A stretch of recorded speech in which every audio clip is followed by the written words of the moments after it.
Depois de encontros com políticos e empresários em São Paulo, Temer veta a proposta do Refis para pequenas e microempresas. A decisão foi anunciada hoje à tarde pelo presidente do Sebrae, Afife Domingos. Justiça mantém presa a ex-prefeita de Ribeirão Preto, Darcy Vera. Ela está na cadeia há 8 meses, acusada de corrupção e organização criminosa. Depois de 2 anos em baixa, a poupança volta a atrair investimentos. Segundo o Banco Central, depósitos superaram os saques em mais de 17 bilhões no ano passado. Sol, calor, férias e poluição. A água da prainha de Billings, no ABC Paulista, é considerada imprópria para banho pela CETESB. Você acompanha essas e outras notícias depois do intervalo. Até já! Eu não comecei no jornalismo, mas eu era comunicadora, eu fazia palestras. Então foi aí que eu descobri que tinha aptidão e interesse para o jornalismo. Escolher uma faculdade naquela altura do meu campeonato não era fácil. Eu tinha ali um nível de exigência, eu queria algo mais. E eu descobri a Faculdade de Jornalismo da Casper Libero, que era muito conceituada pelos resultados conquistados nesses anos todos. As habilidades necessárias para o exercício da função, eu precisava aprender de uma forma sistematizada com professores qualificados. E isso eu consegui na faculdade, aqui na Casper. Por isso, eu sou Casper. Somos todos Casper.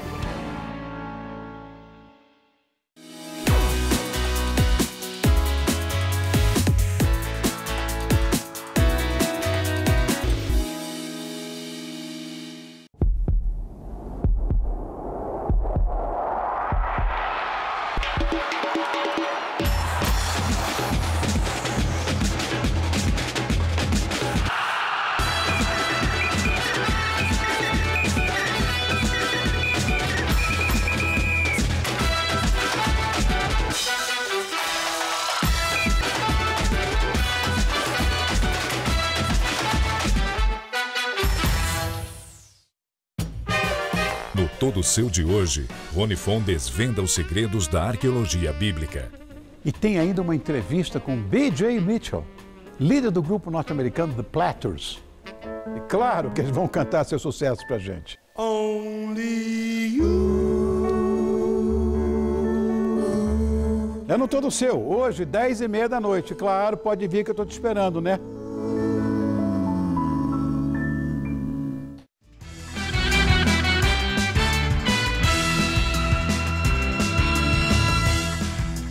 E-mails apreendidos pela Polícia Federal entre executivos da Odebrecht relatam um pedido de R$1 milhão para apoiar o filme Lula, o Filho do Brasil, que conta a trajetória do ex-presidente. De acordo com a reportagem, o nome de Marcos Wilson aparece em uma troca de e-mails entre a Odebrecht e a equipe de produção do filme. O Wilson era o então responsável pela comunicação do grupo. O Wilson fala a Marcelo Odebrecht que o amigo do pai dele, no caso o próprio Lula, não admitiria usar qualquer lei de incentivo fiscal no filme, mas que se houvesse interesse estratégico em patrocinar o longa, eles encontrariam uma forma de atender a demanda. A força-tarefa da Lava Jato apura se o financiamento do filme tem relação com o esquema de desvios de corrupção na Petrobras.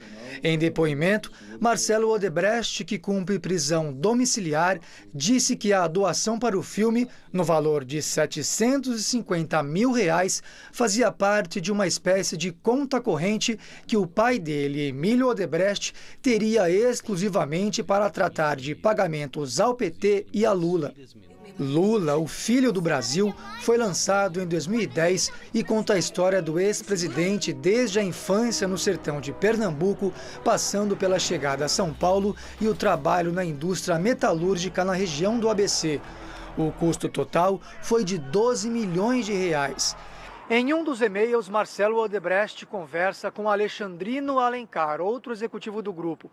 Marcelo conta para o colega que o italiano codinome de Palocci havia perguntado recentemente a respeito dessa possível ajuda para a produção do filme e que o combinado, caso eles fossem de fato financiar o trabalho, era que o nome da empresa, Odebrecht, não aparecesse nos créditos finais do longa. Ao jornal O Estado de São Paulo, o produtor do filme, Luiz Carlos Barreto, confirmou que havia uma solicitação para excluir o nome da empresa dos créditos, mas que ele se opôs ao pedido e a Odebrecht acabou sendo citada. Barreto nega que tenha havido tráfico de influência. A Odebrecht disse que colabora com as investigações. Já a defesa do ex-presidente Lula disse que não vai se manifestar. Aqui em São Paulo, o presidente Michel Temer teve hoje reunião com políticos, empresários e o advogado dele. Temer se encontrou com o ex-ministro Delfim Neto e o advogado Antônio Cláudio Mariz. Mariz é amigo do presidente há vários anos e defendeu o PMDBista na primeira denúncia contra ele no Congresso. Em São Paulo, Temer faria novos exames hoje, mas, de acordo com a colunista Andréa Sadi do G1, adiou para não passar a imagem de que não estava recuperado da infecção urológica diagnosticada em dezembro. Ontem, Temer avisou à imprensa que caminharia pela manhã no Palácio do Jaburu, uma tentativa de afastar os rumores de que a saúde dele estaria debilitada. Segundo a revista Veja, no Congresso chegou a ser cogitada a ideia do presidente se afastar do cargo para tratamento. Se isso acontecesse, quem assumiria o posto seria Rodrigo Maia do DEM, presidente da Câmara dos Deputados. Ontem, aos jornalistas, disse estar recuperadíssimo da infecção que o deixou de repouso desde o fim do ano passado. Temer vai vetar o refinanciamento de dívidas para pequenas e microempresas, o Refis. O prazo para essa decisão, que faz parte de uma proposta já aprovada pelo Congresso Nacional, vence hoje. A informação é do presidente do Sebrae, Guilherme Afife Domingos, que se reuniu nesta tarde com o presidente Temer em São Paulo. A presidente do STF, Carmen Lúcia, prorrogou por 30 dias a investigação dos senadores Renan Calheiros e Romero Jucá, os dois do PMDB. Agora, a Polícia Federal vai ter mais tempo para aprofundar o inquérito. O inquérito foi aberto após as delações da Odebrecht. Os senadores são suspeitos de receber 5 milhões de reais de propina para favorecer a empreiteira com a aprovação de leis no Senado. Os pagamentos teriam sido realizados pelo setor de operações estruturadas, que ficou conhecido pelo Departamento de Propinas da Odebrecht. De acordo com Carmen Lúcia, a Polícia Federal não concluiu as investigações no prazo, já prorrogado em setembro. E o atraso no processo somente interessa a quem não tem razão. Nesse período, a Polícia Federal quer ouvir o senador Romero Jucá e os empresários Marcelo Odebrecht e Cláudio Melo Filho, que fizeram delação premiada. A PF deve também fazer uma perícia nos sistemas utilizados pela Odebrecht para registrar os supostos pagamentos de propina. Em depoimento à Procuradoria-Geral da República, Melo Filho afirmou que Jucá era o responsável pelos contatos com a empresa, mas deixava claro que também falava em nome de Renan Calheiros. Os dois PMDBistas negam irregularidades. A presidente do STJ, Laurita Vaz, manteve na prisão a ex-prefeita de Ribeirão Preto e ex-deputada estadual Darcy Vera, do PSD. Darcy Vera é acusada de receber 7 milhões de reais em propinas para liberar pagamentos indevidos a advogados. Ela responde por corrupção passiva e organização criminosa. Darcy foi presa pela primeira vez em dezembro de 2016, ainda quando estava no comando da prefeitura. Dias depois foi solta, mas voltou para a cadeia em maio do ano passado. Agora está detida em Tremembé, no interior do estado. O ex-presidente do Sindicato dos Servidores Municipais de Ribeirão, Wagner Rodrigues, disse em delação que Darcy era beneficiária de propina paga por Maria Zueli Librandi. A ex-advogada do sindicato atuou em uma causa movida pela entidade contra a prefeitura na gestão de Darcy. Durante o depoimento, a ex-prefeita negou as acusações. Esse é o 4º pedido de soltura dela que chega ao STJ. 3 já foram arquivados. Outros 2 habeas corpus tramitam no Supremo Tribunal Federal, mas as liminares já foram negadas pela ministra Rosa Weber, relatora do caso. Agora, a defesa alegou fatos novos.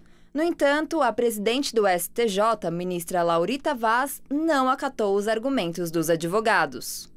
O presidente do PSL, o Partido Social Liberal, o deputado Luciano Bivar, de Pernambuco, diz que foi firmado um acordo com o presidenciável Jair Bolsonaro e que ele será candidato do partido à presidência da República. Ainda não foram divulgados os detalhes do acordo. A Secretaria de Segurança Pública de São Paulo ofereceu até R$50 mil para quem fornecer informações que levem à identificação do autor do tiro que matou o menino Arthur Aparecido Bencid Silva, de 5 anos, na madrugada do Ano Novo. O crime foi no Campo Limpo, na zona sul da capital de São Paulo. O exame balístico realizado pelo Instituto de Criminalística de São Paulo constatou que o projétil que atingiu e matou a criança não tem relação com a arma apreendida de um homem que era considerado suspeito. A polícia descartou a participação dele no crime. Policiais militares do Rio Grande do Norte decidiram em assembleia hoje que vão manter a greve começada no dia 19 de dezembro. A paralisação foi considerada ilegal pela Justiça, que determinou a prisão dos líderes do movimento. Ontem, a Secretaria de Segurança propôs iniciar o depósito dos salários de dezembro no próximo dia 12. Os policiais, porém, alegam que não há garantias e que o pagamento é apenas um dos 18 pontos reivindicados e que também abrangem melhores condições de trabalho, como viaturas e equipamentos de proteção. O Estado passou por uma onda de arrombamentos durante uma greve de policiais militares, civis e do Corpo de Bombeiros, iniciada no dia 19 de dezembro do ano passado. O estado de Goiás teve 3 rebeliões em menos de uma semana. Na mais grave dessas rebeliões, no primeiro dia do ano, no superlotado complexo penitenciário de Aparecida de Goiânia, 9 presos foram mortos. Diante dessa situação, a ministra Carmen Lúcia, presidente do Supremo e do Conselho Nacional de Justiça, vai ao estado na segunda-feira. O complexo penitenciário de Aparecida de Goiânia foi alvo de 3 rebeliões em uma semana. A última nesta madrugada na penitenciária Odenir Guimarães, uma unidade de regime fechado do complexo. As outras 2 foram na colônia agroindustrial do regime semiaberto, uma na segunda-feira e outra ontem à noite. Em nota, o governo de Goiás tratou o caso como uma tentativa de invasão de presos a outras alas. A situação foi controlada pela polícia e não houve feridos. Na primeira rebelião, dia 1º de janeiro, 9 presos foram mortos por rivais. Corpos foram encontrados carbonizados e decapitados. Diante da gravidade da situação, a ministra Carmen Lúcia determinou uma inspeção na unidade que detectou uma série de irregularidades. Ela vai ao complexo na segunda-feira. O encontro foi um pedido do governador do estado, Marconi Perillo, do PSDB. Ontem, Perillo afirmou que o gasto com o sistema prisional é muito alto e os repasses insuficientes. Ele afirmou que vai pedir o ressarcimento do dinheiro gasto com os presos federais que estão no estado. Nesta quinta-feira, um manifesto assinado por ele e outros 6 governadores pediu providências urgentes do governo federal. Hoje, o novo responsável da Diretoria-Geral de Administração Penitenciária de Goiás disse que depois das 3 rebeliões vai transferir os detentos mais perigosos para presídios estaduais, alguns ainda em construção para evitar novos motins. E agora o comentário de Josias de Souza, direto de Brasília. As rebeliões na maior cadeia de Goiás devolveram às manchetes o flagelo da crise no sistema prisional. De repente, a bandidagem que transforma os calabouços em centros de selvageria disputa o noticiário com os corruptos. Responda rápido. Qual das facções é pior? A dos mensalões e petrolões ou a dos PCCs e comandos vermelhos?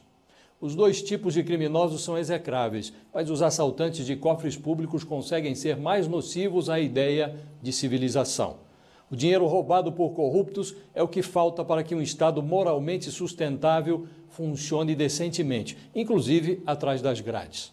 Parte da sociedade brasileira acha bom que os criminosos se matem nas cadeias, mas a mesma sociedade elege e reelege os membros da falange da gola branca. A barbárie nas celas é desumana e ilegal. A pena de morte política é legal e democrática, depende apenas do voto. Sem mandato, os larápios de gravata vão se juntar a Cunhas, Cabrais, Gedéis e Palocci. Até o cardápio das cadeias tende a melhorar. Com sorte, sobra algum dinheiro para as escolas, hospitais e, veja você, para a segurança pública. Boa noite. A poupança voltou a atrair investimentos em 2017, depois de 2 anos de retiradas de dinheiro. No ano passado, os depósitos superaram saques em mais de 17 bilhões, segundo o Banco Central.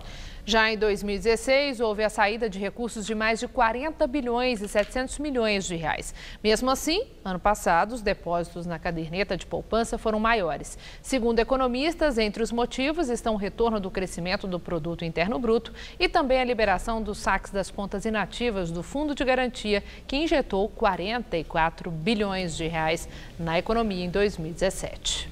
Agora o comentário de economia com Vinícius Torres Freire.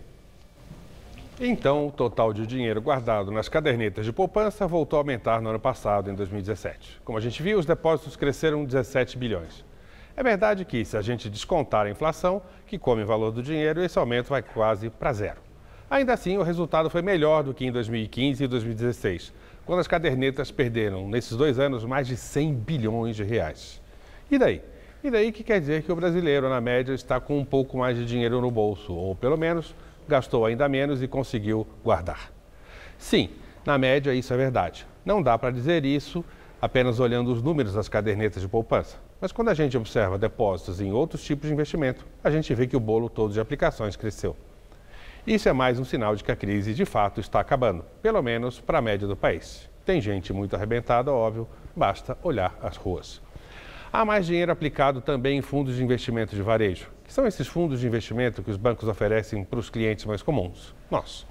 Aliás, o dinheiro depositado nesses fundos cresceu mais do que o depositado nas cadernetas. E onde vale mais a pena investir? Nunca é possível responder essa pergunta em geral para todos os tipos de pessoas. Cada caso é um caso, infelizmente. Não há dica infalível de aplicação que valha para qualquer um. Agora, dá para dizer alguma coisa sobre o rendimento das aplicações financeiras mais comuns, de renda fixa, aquelas que não incluem ações, por exemplo. Nos prazos de aplicação mais curtos, os rendimentos devem ficar muito parecidos neste ano. Por exemplo, vão render quase a mesma coisa a poupança, um fundo de renda fixa com taxa de administração de até 1%, um CDB comum e um título do Tesouro Direto chamado Selic. Para aplicações de prazos maiores do que um ano, a poupança continua a não ser um bom negócio. Então, vale a pena pensar em títulos do Tesouro Direto de prazo mais longo e mesmo outras aplicações oferecidas por bancos. Se você pesquisar e comparar rendimentos, vai achar algo que renda mais do que a poupança e não seja arriscado, como ações, ou muito arriscado, como o dólar. Boa noite.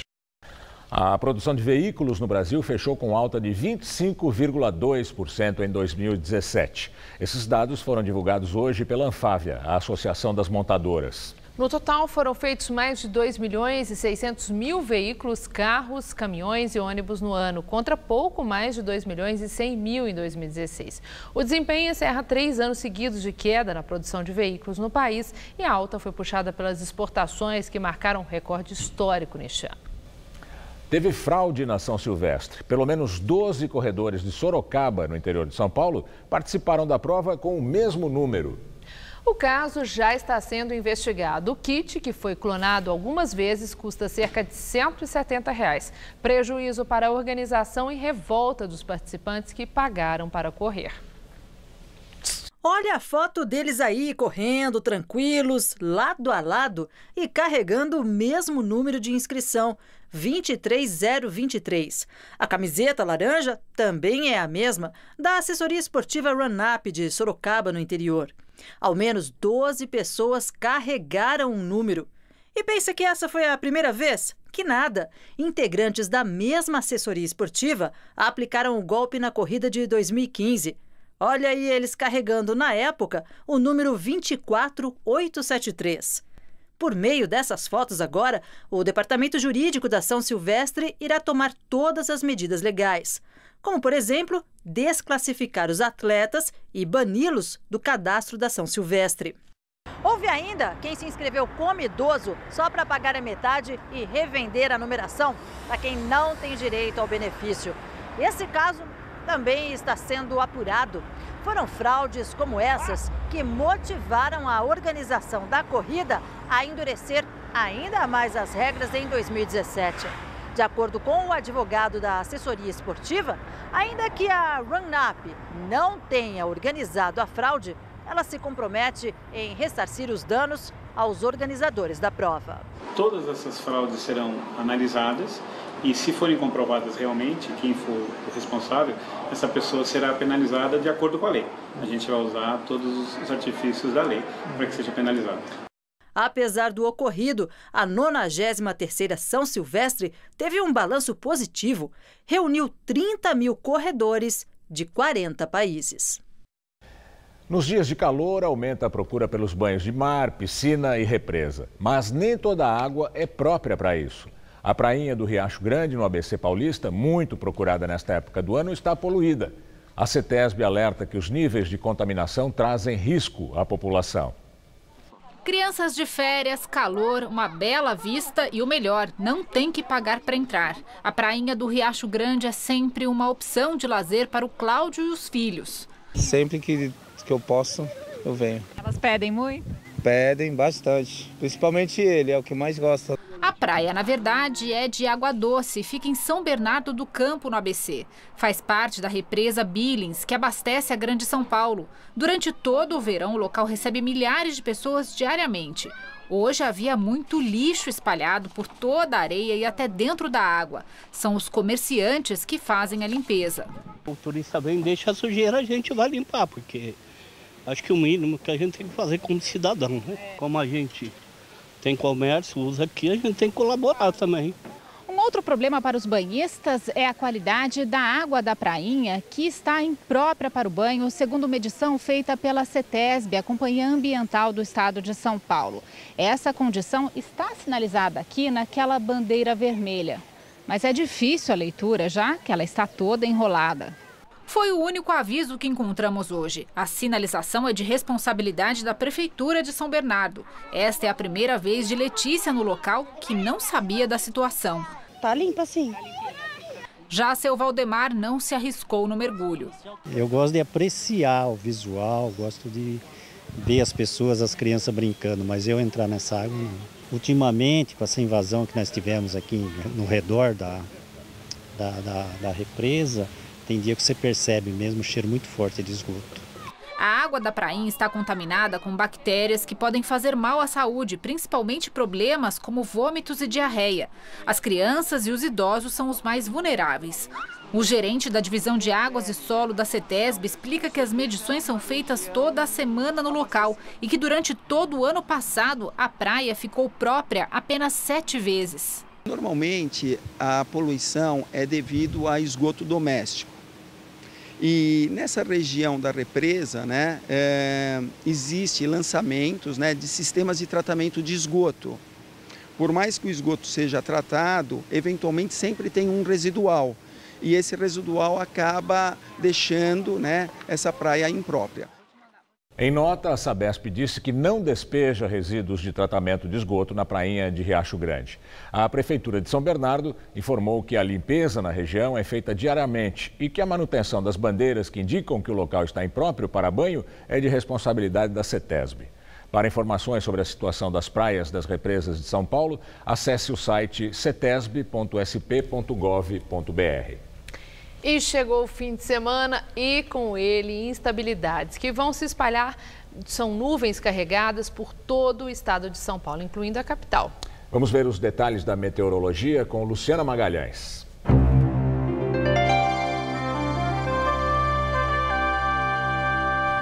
O esperado fim de semana terá chuva na capital paulista. Amanhã as nuvens aumentam e são esperadas pancadas de chuva à tarde e também à noite. Calor e ar abafado com máxima de 28 graus. Já no domingo o tempo fecha e chove o dia inteiro. Há risco inclusive de temporais. Por causa da falta de sol, a máxima cai para os 24. E a semana começa com sol fraco intercalado com períodos de céu nublado e chuva a qualquer momento. A máxima sobe e pode chegar aos 28 graus. Nos Estados Unidos e no Canadá, as baixas temperaturas continuam. A tempestade, conhecida como um ciclone bomba, já causou a morte de 19 pessoas. Os dois países enfrentam uma nova queda de temperatura e sensação térmica de até 34 graus negativos. Voos continuam sendo cancelados e serviços públicos estão sendo afetados. Em algumas cidades, como Boston, houve inundações. A água chegou a quase 1 metro de altura. Lançado hoje, o livro sobre Donald Trump como presidente dos Estados Unidos esgotou em minutos. O autor agradeceu a Trump pela repercussão que ajudou a esvaziar as prateleiras. Os advogados do presidente tentaram impedir a publicação, que descreve os bastidores pouco nobres da chegada de Trump à Casa Branca. Michael Wolff, o autor de Fogo e Fúria por Dentro da Casa Branca de Trump, afirma ter feito cerca de 200 entrevistas com gente do governo e da campanha do presidente. Ele detalha uma gestão de improvisos, um presidente mal preparado que confia só na intuição e um candidato que não acreditava que seria eleito. O livro fala ainda da vontade de Ivanka Trump, a filha do presidente, de também se tornar presidente e das polêmicas opiniões do ex-assessor estrategista-chefe da Casa Branca, Steve Bannon, que brigou com Trump. A Casa Branca diz que o livro está cheio de relatos falsos e equivocados. Trump ameaça processar a editora e Wolff por considerar o livro difamatório e malicioso. A Coreia do Norte aceita se reunir com a Coreia do Sul na próxima terça-feira. O encontro deve discutir a melhora na relação dos dois países e a possível participação de atletas norte-coreanos nos Jogos Olímpicos de Inverno em fevereiro. A confirmação da reunião foi horas depois dos Estados Unidos terem concordado em adiar os exercícios militares conjuntos com a Coreia do Sul até o fim da Olimpíada. Para o líder norte-coreano, Kim Jong-un, as manobras são treinamento para possíveis ataques ao país. O encontro entre a Coreia do Sul e do Norte vai ser na cidade de Panmunjom, na fronteira dos dois países. Esse é o primeiro diálogo oficial entre as Coreias desde 2015. O governo da Venezuela confirmou a prisão do brasileiro Jonathan Moisés Diniz.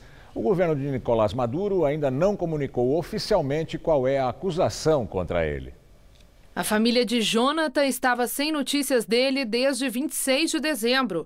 O brasileiro de 31 anos mora nos Estados Unidos e teria viajado para a Venezuela para fazer trabalhos de caridade. No dia 27 de dezembro, a prisão foi anunciada pelo militar e político venezuelano Diosdado Cabello, no programa de televisão que ele apresenta. Cabello acusou o brasileiro de presidir uma ONG de fachada e de ser, na verdade, membro de uma organização criminosa. A família contesta essa versão.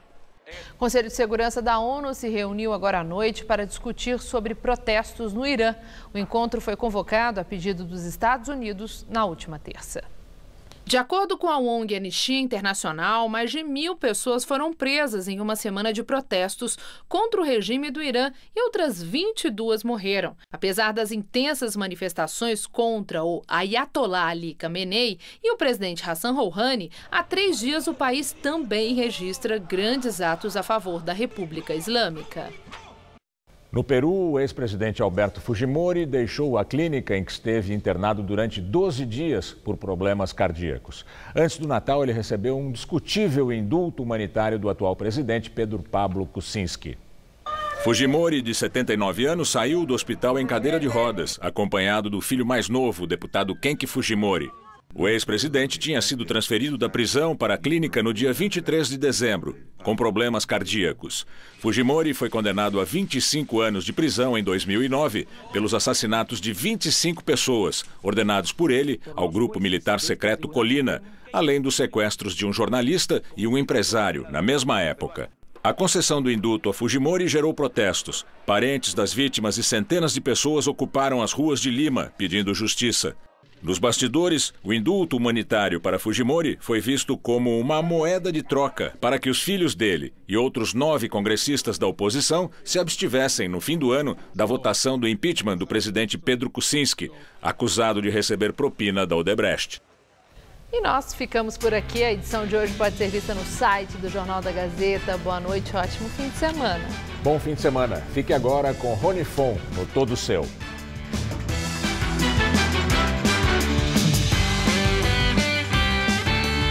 O envelhecimento é mais cruel para os esportistas? Conheça a história da ex-jogadora de vôlei que descobriu outras maneiras de se exercitar depois dos 40.